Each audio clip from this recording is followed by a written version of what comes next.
because of the momentum na nabuo po nitong inyong pagtakbo. Imagine, no, first time candidate, 8 point, ilan ba ulit? Nalilito ako. 8.6.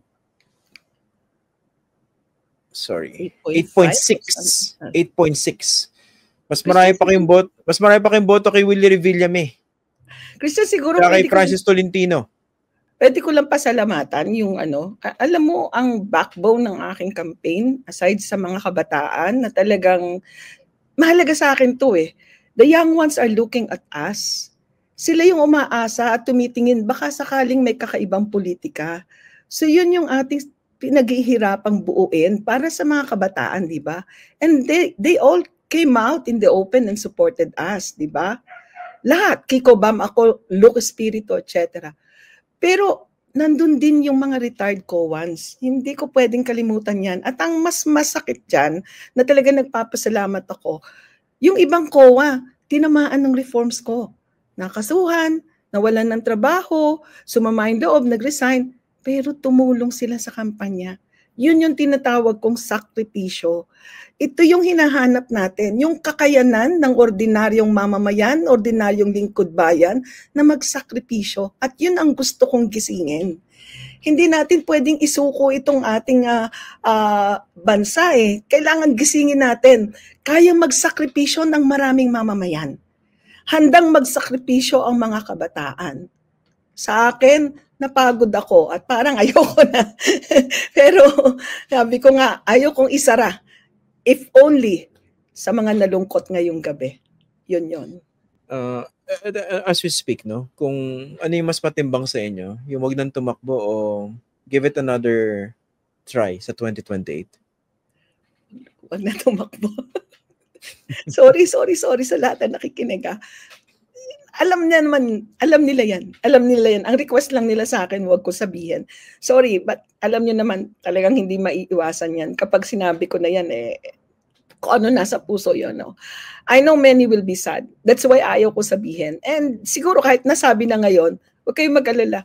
Hindi ko sinasarhan ng pinto. Pag-aaralan at ipagdadasal. Pero sana bigyan nyo rin ako ng space na pakinggan. Let me be me. Na talagang itong pagtakbong ito ay suntok sa buwan at biniyayaan ng inyong pagsali at pagtataya. At sana samahan lang nyo ako sa paghahanap kung sino yung dapat tumakbo. Maaaring hindi ako. Okay. Pinag-uusapan po natin yung mga leksyon, no?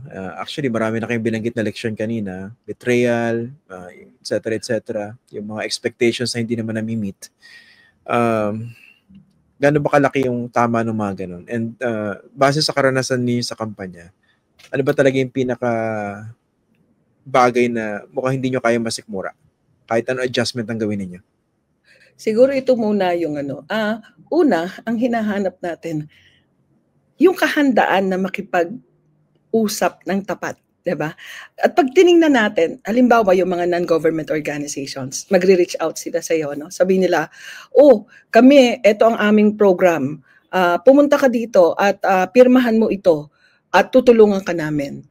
So ano ang nagiging Christian, nakikita natin yung transactional, di ba?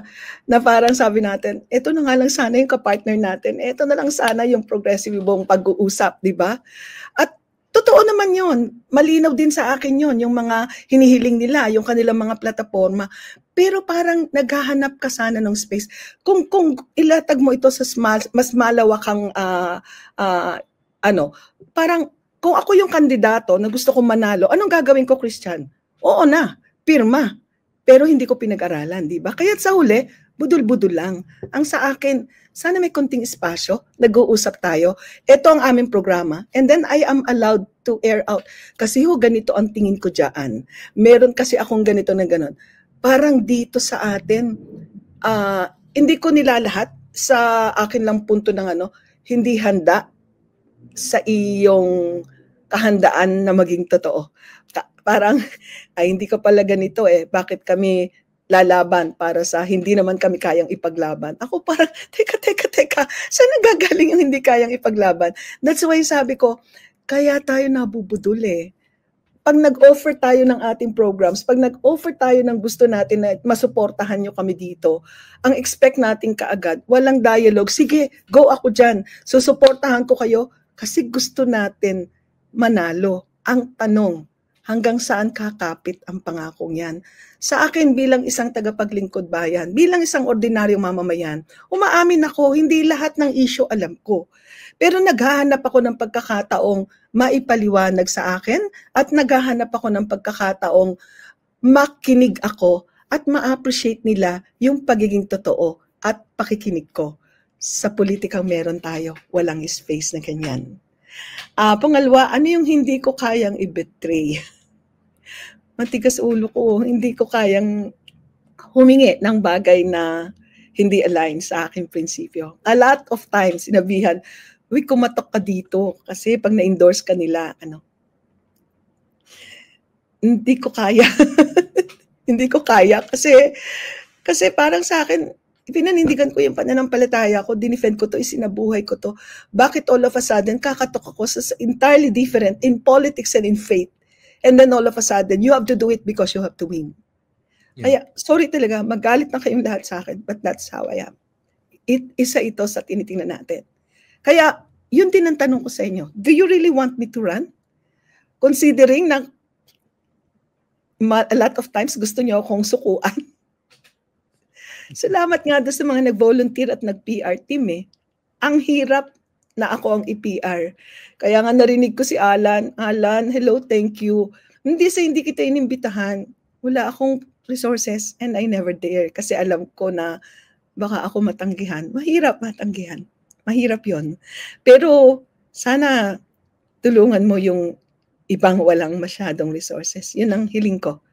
Oo. At saka sana tingnan natin yung konteksto na pinipresent ko.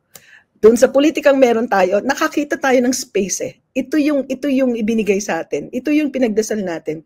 Konting space. Nanalo si Kiko, nanalo si Bam. Hindi sila na-capture ng survey. Nanalo si Laila, nanalo si Chel.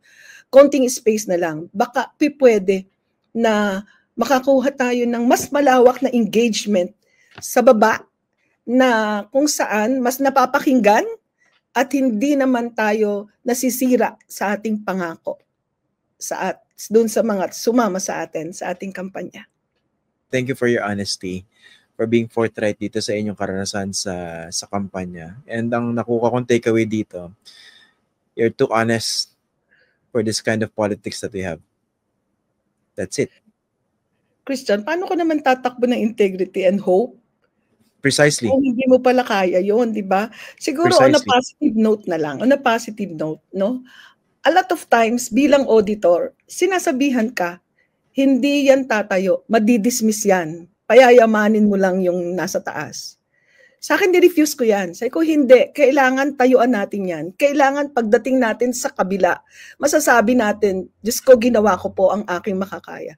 At in-affirm ako doon. Lahat ng tinayuan natin, nagkaroon naman ng solusyon, di ba? Ngayon, tumayo ako, hindi upang manalo, kundi upang bigyan ng kakaibang mukha at konting pag-asa na kaya nating panindigan na may dangal ang bawat Pilipino at hindi lahat nasasabihin natin, bobo kasi nasa laylayan, binibenta yung boto. Hindi sila eh. Hindi sila.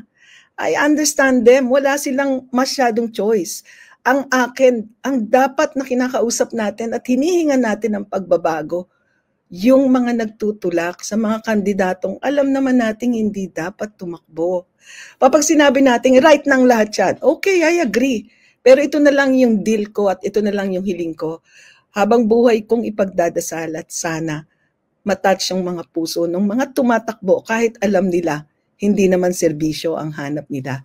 Hindi naman ito para sa lahat, ito ay para sa ilan na alam naman natin at alam din nila kung sino.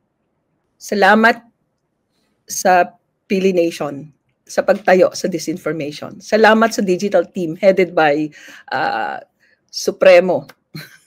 Salamat kay Jem. Salamat sa ating youth volunteers sa lahat ng chapters. Salamat sa mga senior citizen. Salamat sa mga taga-COA. Salamat sa lahat. At salamat kay Mama OG. Hindi ko malilimutan yan. Salamat, Maine Mendoza. Sinagot mo yung aking maid at binigyan mo siya ng sobrang pag-asa. Maraming salamat sa lahat. Hindi ko man nabanggit. Sa lahat ng mga volunteers na first time ko lang na-meet nung bumaba ako sa field, sa Bacolod, sa Iloilo, sa Cebu, sa Pangasinan, sa Cavite, sa Quezon, sa Laguna. Salamat sa lahat ng nag-ambag. At ito yung tapatan kong sasabihin. Yung 2.5 hindi galing sa akin lahat. Ang pinakamataas kong natanggap, 500,000. At yung 500,000 na yon galing sa isang taong hindi kilala. At tinumbasan ko yon.